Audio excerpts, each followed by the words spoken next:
bienvenue sur FAI TV pour une nouvelle émission consacrée un peu en avance sur le calendrier, sur le marché des transferts pour 2025. Parce que le mercato a démarré très tôt cette année. Ziv, il a même démarré avant que la saison commence, avec l'annonce évidemment du transfert de Lewis Hamilton chez Ferrari qui a mis le feu.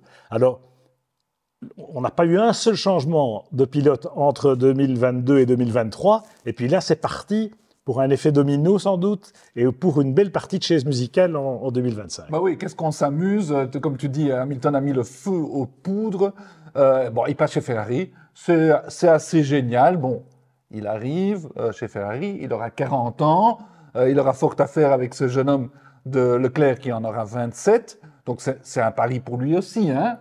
Et Ferrari, bon, évidemment, ça a un sens commercial, ça a un sens marketing. Et s'ils arrivent à faire gagner Hamilton, bon, ça sera la timbale. Mais maintenant, Sainz fait un début de saison formidable, hein, parce que qui s'attendait à ce qu'il soit aussi bon, voire meilleur que Leclerc. Donc, est-ce que chez Ferrari, Pierre, est-ce qu'ils ne regrettent pas voilà, d'avoir fait ce qu'ils ont fait? Je pense pas, parce que dans un sens comme dans l'autre, c'est win-win cette histoire d'Hamilton chez Ferrari.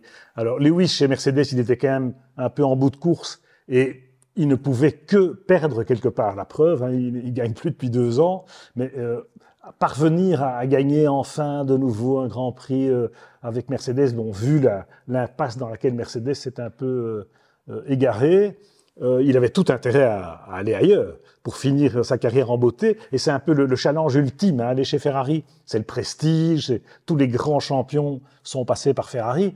Et Lewis, voilà, on a fait l'évocation d'Ayrton Senna il n'y a pas très longtemps. Senna, on sait l'importance qu'il a pour Hamilton. Et Senna aurait dû finir sa carrière chez Ferrari quelque part. Lewis Hamilton boucle un peu la boucle en y allant. Après, c'est un gros challenge, un défi sur le plan sportif personnellement. Pour lui, tu as raison, parce que d'abord il faut gagner, et ensuite, avec Leclerc, il a vraiment un étalon à côté. Mais je dirais, c'est vrai pour Charles aussi. Hein, avoir Hamilton, ça va quand même donner de la consistance. Alors, rien de négatif pour Carlos Sainz, mais je veux dire, Hamilton, c'est quand même une autre dimension. Et puis effectivement, tout le côté business, enfin toutes les retombées que ça peut engendrer, on le voit avec le récent contrat Hewlett-Packard-Ferrari qui est énorme. Et voilà, donc ça aussi, ce contexte-là, même si c'est secondaire, je pense, dans leur choix ou dans leur discussion, parce que c'est quand même si c'est John Elkann qui avait initié le truc, il est clair que Fred Vasseur et Lewis se connaissent depuis plus de 20 ans, et qu'il y a un climat de confiance qui s'instaure là. Et pour Ferrari, ça peut vraiment permettre de monter d'un cran. Oui, et pour Lewis aussi, hein, parce que maintenant, c'est vrai qu'il végète un peu chez Mercedes. Il se fait même battre par George Russell, hein, qui montre quand même qu'il est rapide, mais la voiture n'est pas assez bonne. Et on se doute bien que si la voiture avait été meilleure, Lewis probablement hausserait le ton. Mais pour l'instant, il n'a rien à gagner chez Mercedes, il ne gagnera rien chez Mercedes, même s'il y a une victoire, ça ne changera rien, ça laissera les gens indifférents. Pour lui, magnifique, et ils vont s'entendre avec Leclerc, parce que finalement, ils ne sont pas au même stade de leur carrière, et ça va aller très bien. Maintenant, la grande question, c'est où va aller Sainz, parce que s'il y en a bien qui est méritant en ce début de saison, enfin déjà l'année passée aussi, très méritant, il a gagné à Singapour de magnifique manière. Donc, où va-t-il aller? Ce serait quand même très dommage qu'il reste sur la touche, mais enfin, je doute sur la touche, façon de parler. Oui. Et c'est vrai que Sainz, il coche toutes les cases, hein, de vainqueur de Grand Prix et de pilote capable d'emmener un top team.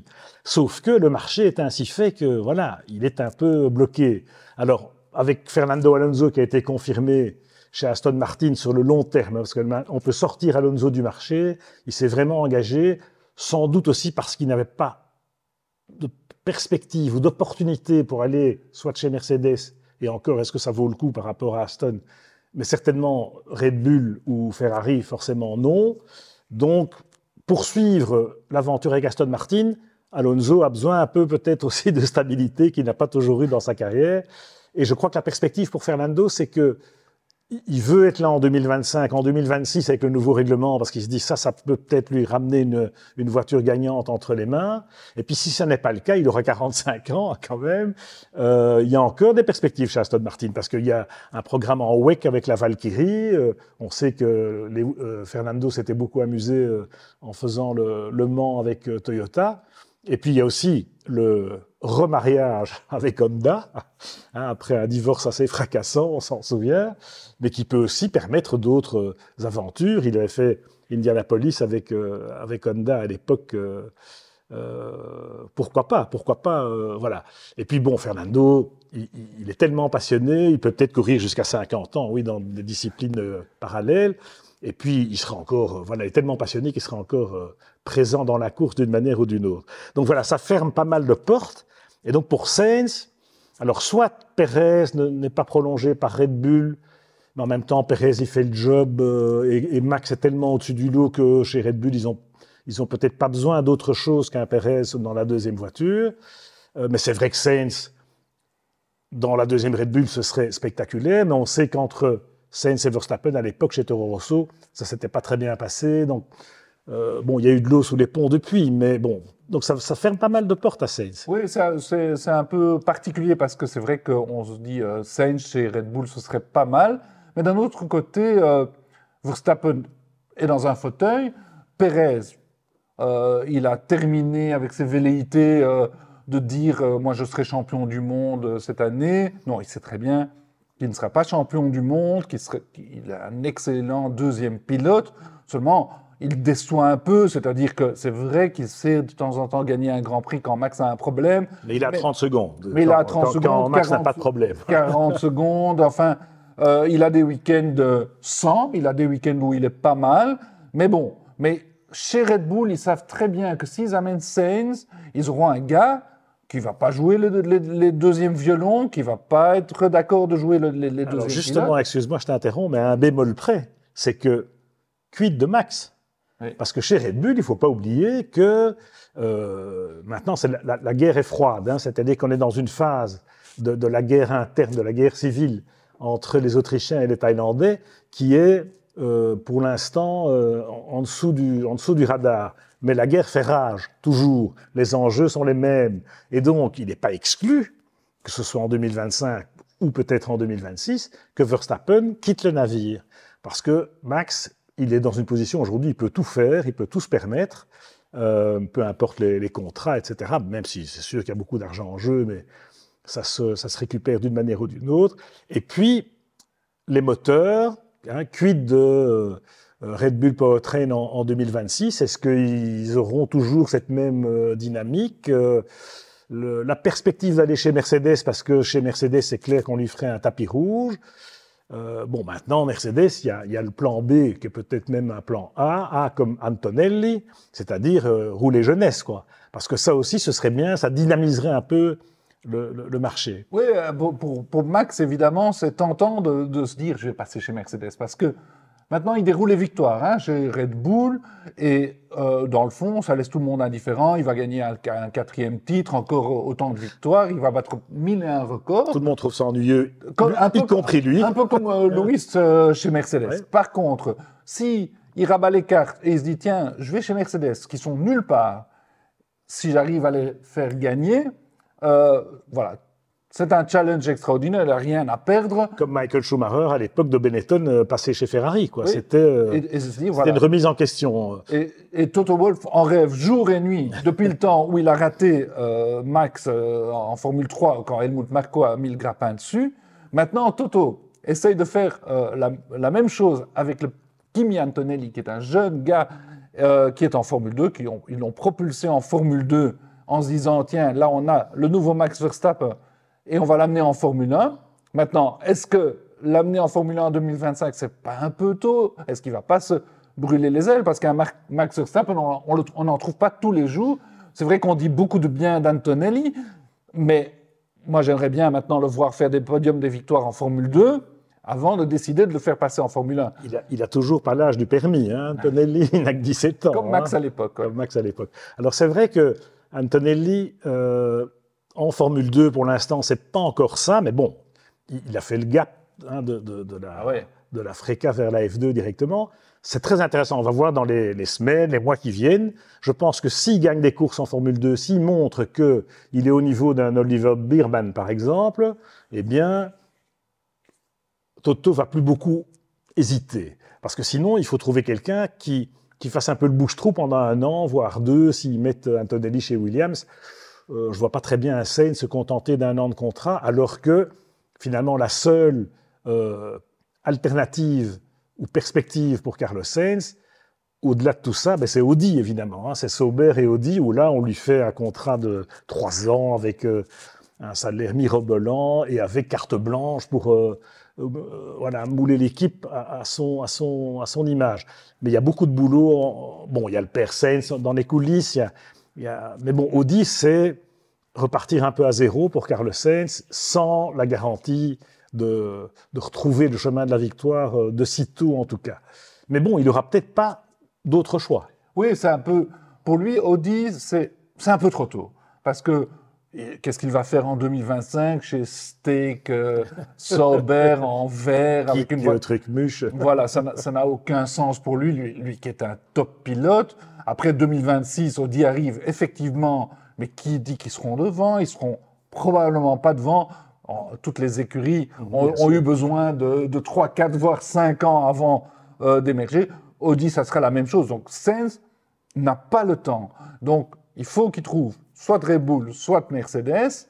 Bon, Helmut Marko a dit, Audi a mis la barre très haut niveau salaire, mais je suis sûr que Sainz est d'accord de rouler chez Red Bull pour un peu moins d'argent, avec quand même une garantie d'avoir un très très bon matériel. Moi, je vois les chances quand même de Sainz s'amenuire, malheureusement pour lui, et je crains que, par défaut, il devra aller chez Audi, parce qu'il n'y a pas vraiment de place dans un vrai top team. Alors, on parlait d'Antonelli, on a vu ce que Oliver Bearman a fait avec la Ferrari, donc j'ai envie de dire aussi, ce serait bien qu'il y ait un petit renouvellement des cadres et qu'on fasse un peu confiance aux jeunes, parce que ça n'a pas été le cas dans la période récente. Hein, le nombre de champions de Formule 2 qui sont restés sur la touche, c'est quelque part pas normal, on passe sain pour le sport. Il y aurait un 11e ou un 12e team, hein, ça arrangerait tout le monde, de ce point de vue-là en tout cas.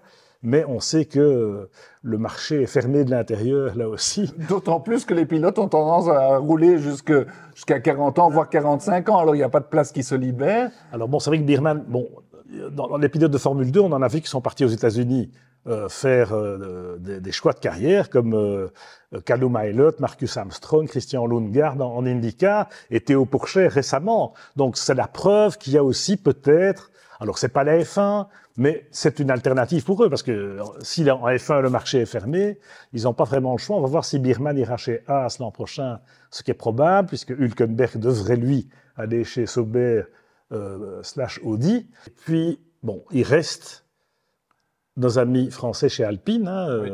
Ocon, Gasly, et puis un peu la deuxième vague chez Racing Bulls, pardon, avec Daniel Ricciardo et Yuki Tsunoda.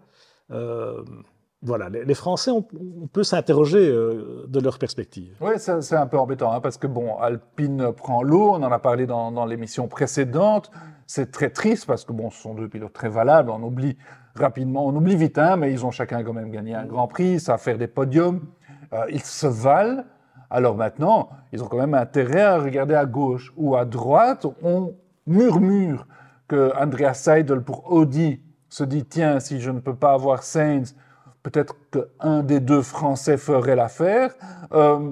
Et effectivement, j'imagine que Toto Wolff, dans les coulisses, est en train de réfléchir à l'avenir d'Ocon, puisque l'avenir d'Ocon ne passe pas par Mercedes apparemment, mais comme il fait partie de la Scuderia Toto Wolff, du management Toto Wolff, donc on se dit tiens, il est peut-être en train de faire le forcing pour placer Ocon quelque part. Peut-être chez Williams, puisque Alexander Albon pourrait retourner chez Red Bull, puisque là, il y a quand même le soutien des Thaïlandais qui va dans ce sens, surtout si Max en va, mais bon, on n'en est pas encore là.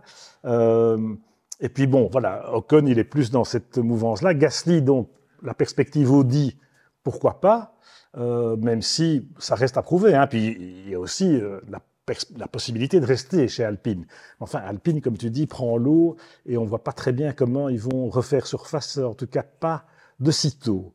Et puis finalement, bon, Racing Bulls, hein, Daniel Ricciardo, qui voilà, est un peu tiède pour l'instant, donc on ne le voit pas revenir chez Red Bull. En tout cas, je pense qu'il a laissé passer Chassan sous le train.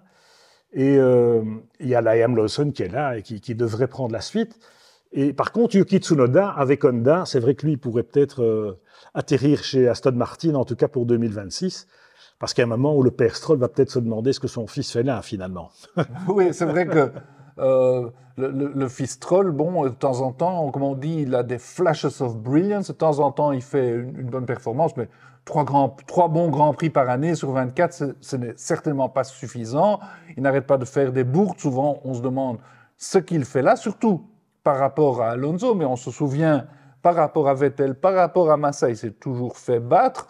Normalement, ce qu'il doit faire à ce stade de sa carrière, c'est battre le vieil Alonso. Mais il est loin même de l'égaler. Donc, bon, mais nous, on ne décide pas pour Aston Martin, mais il y a aussi un Drugovich qui attend. Enfin, il y a suffisamment... Battre le vieil Alonso, il faut se lever tôt. Il faut se lever tôt. Il n'y a personne qui l'a fait encore. C'est vrai. Jusqu'à preuve du contraire. Ouais, enfin, voilà ce qu'on peut dire à ce stade-ci.